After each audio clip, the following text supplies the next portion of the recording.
جریر ایک شاعر گزرا ہے، وہ مختلف شعراء کے ساتھ اپنے باپ دادا کے فضائل شیئر کر رہا تھا. شعر و شاعری میں کیا کر رہا تھا؟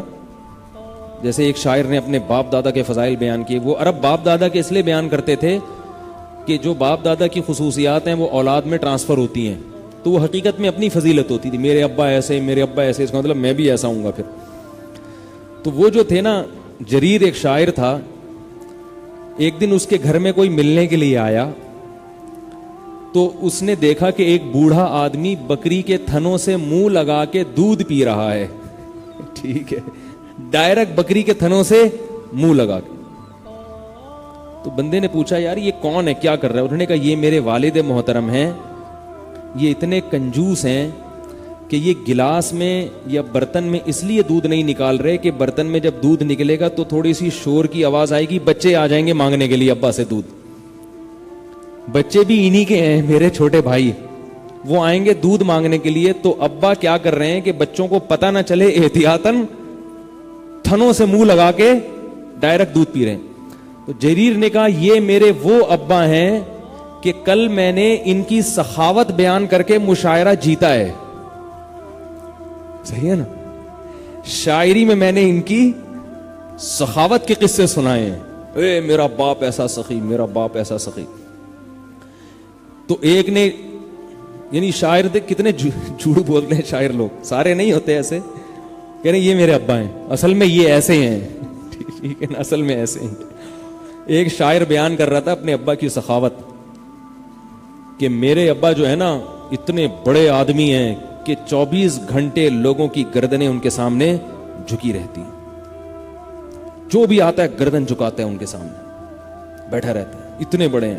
تو ایک آدمی ملنے چلا گیا ہوگا، اس نے دیکھا یار یہ تو اتنے بڑے نہیں. انہوں نے کہا اصل میں نائی ہیں، یہ جو بھی آتا ہے ان کے سامنے گردن جھکا لیتے، اس کے بال کاٹتے ہیں.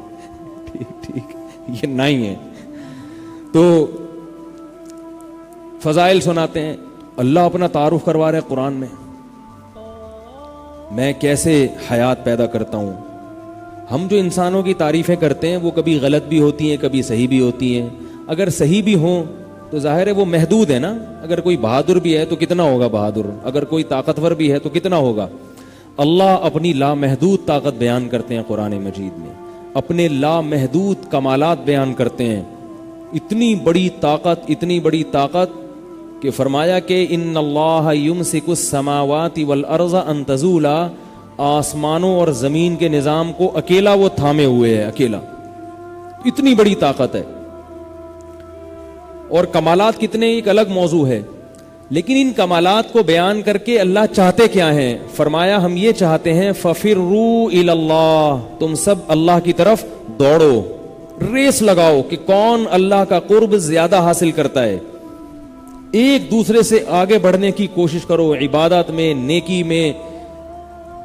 ایک آدمی نیکیاں کر رہا ہے تو آپ کی کوشش ہونی چاہیے میری نیکیاں اس سے زیادہ ہو جائیں.